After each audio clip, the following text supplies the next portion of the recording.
Hello guys, welcome to our channel. నేను మీ anchor Teja. ప్రస్తుతం అంతా పాటు సీనియర్ జర్నలిస్ట్ ఇమ్మంది రామారావు గారు. నమస్తే సార్. నమస్తే బాబు. సో బయట ఒక టాక్ నడుస్తుంది ఏంటంటే, ముఖ్యంగా వైఎస్ఆర్సీపీ నేతలు కార్యకర్తల దగ్గర నుంచి పవన్ కళ్యాణ్ గారు ఎన్నికల ముందు ఆయన సభల్లో వాలంటీర్ వ్యవస్థ కొంతమంది ఆడవాళ్లను దగ్గరగా ఒక 30,000 మంది ఆడవాళ్ళను ఇక్కడి నుంచి తరలించే అమ్మేసే ప్రయత్నం చేశారు అని చెప్పేసి ఆయన ఒక సభలో మాట్లాడడం జరిగింది. సో ఇప్పుడు చాలా మంది వైఎస్ఆర్సీపీ నేతలు ఇదే పట్టుకొని, ఇప్పుడు మీకు అధికారం వచ్చింది కదా, మీరు డిప్యూటీ సీఎం కదా పవన్ కళ్యాణ్ గారు, మరి ఆ 30,000 ఆడవాళ్ళను మీరు వెనక్కి తీసుకొస్తున్నారా అని చెప్పేసి క్వశ్చన్ చేస్తున్నారు. సో దీని గురించి మీరు ఏం చెప్తారు? ఈ ఇష్యూ ఎప్పుడు వచ్చింది మీకు?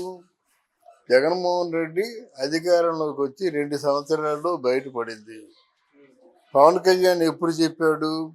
అధికారికంగా కేంద్ర ప్రభుత్వంలో ఈ ఫిగర్ తెలిసిన తర్వాత చెప్పాడు. తర్వాత 3 సంవత్సరాలు మీరు గవర్నమెంట్లో ఉన్నారు కదా, మీరేం చేశారు? సూటిగా అడుగుతున్నాను. ఒకటి.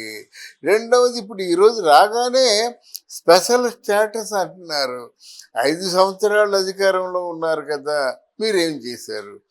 వీళ్ళు ఇంకా ప్రమాణ స్వీకారమే అవ్వలేదు. మీరు వరుసగా ఏదో ప్రశ్నలు వేసుకుంటూ పోతుంటే ఎలాగవుద్ది? మీరు అదేం చేశారు, ఇదేం చేశారు, ఆ రుషికొండ పేరస్ ఏమిటి, ఎవరిని అయ్యా అందులో ఫర్నిచర్ ఉంటే మీకేమైనా లాస్, సొల్లు కబుర్లు ఎందుకు చెప్తారు అనేటువంటి సొల్లువాగుడంతా ఈరోజు కొడాలి నాన్న అన్నాడు కదా.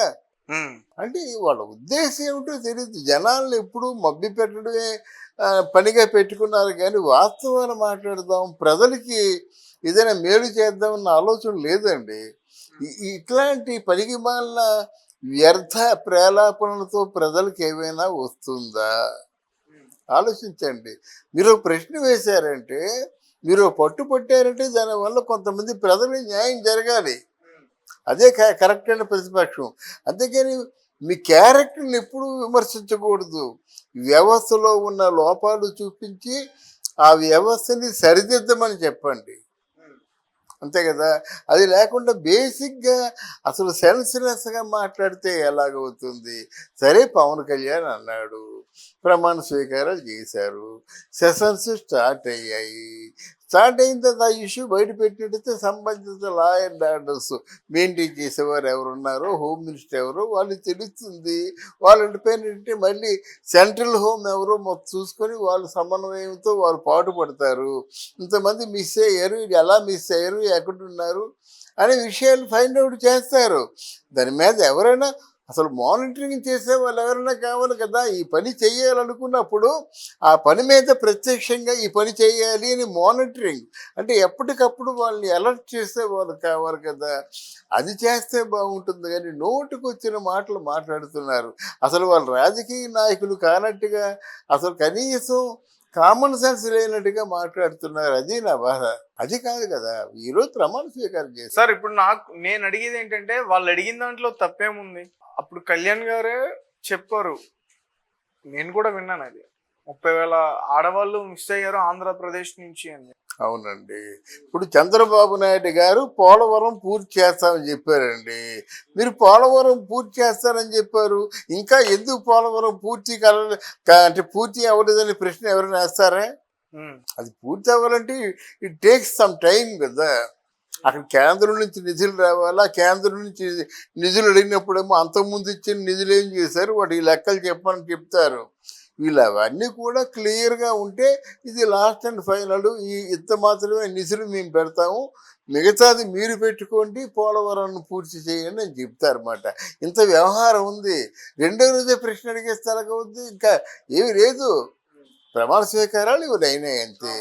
తర్వాత సెషన్స్ అనేది ముందు మొదలైనట్టయితే ప్రియారిటీ బట్టి ఒక పక్క పవన్ కళ్యాణ్ ఏమో పంచాయతీరాజు గ్రామీణాభివృద్ధి ఫైల్స్ చూస్తున్నాడు, సంబంధిత అధికారుల చేతేమో సమీక్షా సమావేశాలు జరుపుతున్నాడు. అంటే ఏది బెస్ట్, ఏది మంచిది కాదు, ఎలా చెయ్యాలో అన్నది సమీక్షకుల నుంచి, కలెక్టర్ల నుంచి, సంబంధిత అధికారుల నుంచి సమీక్షా సమావేశాలు జరుపుతున్నాడు అనమాట. ఇంతలోనే మాకు రోడ్లు బాగాలేవు, ఇంతలోనే మాకు వర్షం వచ్చి బురద అయిపోయింది, ఇంతలోనే మాకు పల్లెటూళ్ళకి రోడ్లు లేవు, లైట్లు లేవు అంటే ఎలాగవుద్ది? ఛార్జీ తీసుకోకముందే ఇన్ని అభియోగాలు కనుక అది టూ ఎర్లీ అంటాను నేను. అలాగే కొడాల నాని గారు కూడా నిన్న ఆయన రియాక్షన్ అయిన విధానం చూస్తే ఆ, చాలా ఆశ్చర్యం అనిపించింది. మీరు ఏం చేసుకుంటారో చేసుకోండి, ఎవరో భయపడేదే లేదు. ఇదంతా ఏంటంటే అవతల వాడు చేతగానాడు అయినప్పుడు ఇవన్నీ జరుగుతాయండి. ఎందుకు వంగలపూడి అనిత ఉంది కదా, హోమ్ మినిస్టర్ కదా, ఏం చేస్తుంది? వెంటనే యాక్షన్ తీసుకొని మూసేస్తే రెండో వాడు నోరు ఇస్తాడా? అసలు ఇంత టైం ఎందుకు ఇవ్వాలి? అదే జగన్ ప్రభుత్వం అయితే వెంటనే మక్కలు ఎర్రగొట్టేస్తారన్నమాట. ఉమ్, భయభ్రాంతులు చేస్తారు. మిమ్మల్ని మక్కలు ఎరగమో కొంతమంది చెప్పడం లేదు.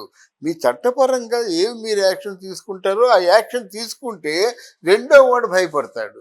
అది చేయకపోవడం మాత్రం వంగలపూడి అనితని మాత్రం నేను తప్పుపడుతున్నా అనమాట. కొడాల నాని గారి మీద ఆల్రెడీ 2 కేసులు నమోదైనాయి. ఇప్పుడు వాలంటీర్లని బెదిరించి రాజీనామా చేయించారని చెప్పేసి అక్కడ గుడివాడ నియోజకవర్గానికి సంబంధించిన కొంతమంది వాలంటీర్లు ఆయన మీద కేసు పెట్టారు. ఎవరి మీద? కొడాల నాని గారి మీద, ఆయన స్నేహితుడి మీద. కొడాలి నాని మీద కేసులు పెడితే ఎలాగవుద్దండి? ప్రభుత్వం వాళ్ళది, కేసులు వాళ్ళు పెడతారండి. ఏదో బయట నుంచి ఆ విమర్శలు తట్టుకోవడం కోసం కేసులు పెడతారు. ఎవరినైనా మూయించారండి.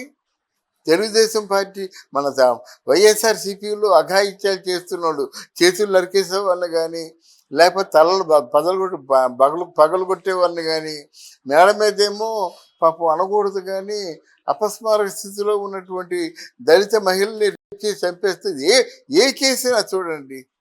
దిశ చట్టం తీసుకొచ్చారు, దిశని ఏం ఫాలో అయ్యారు? మరి మహిళా కమిషన్ అని చెప్పేసి ఆ వాసిరెడ్డి పద్మావతి కూర్చుంది, ఏం చేస్తుంది? ఆవిడ పనులు చూసుకుంటుందా? ఆవిడకి కావలసిన పనులు చూసుకుంటుందా? లేదా ఇప్పుడు మహిళా సంఘాల్లో ఎవరైనా మినిస్టర్లకి ఏదైనా అవసరం అయినట్టయితే అక్కడేమో ఆ అవసరమైనటువంటి పనులన్నీ చూసి పెడుతుందా? సిగ్గు లేదు. అలా చేస్తారు వాళ్ళు. అంత దయనీయంగా, అంత సిగ్గు లేకుండా చేసినప్పుడు మీరెందుకు ఇంకా నిన్నటి నుంచి దులిపేస్తున్నాడు పట్టుకొని? అంటే జగన్మోహన్ రెడ్డి టైప్ ఆఫ్ పరిపాలన స్టార్ట్ అయింది. ఏమిటి స్టార్ట్ అయింది? ముందు అడ్డగోలుగా వెళ్ళిపోండి. ఆలు లేదు, చూలు లేదు, కొడుకు పేరు సోమలింగం, అంతే. వెళ్ళిపోండి. అంటే ఏంటి? ఇప్పుడు కొడాలి నాని మాట్లాడాడు, అక్కడ రోజా మాట్లాడుతుంది.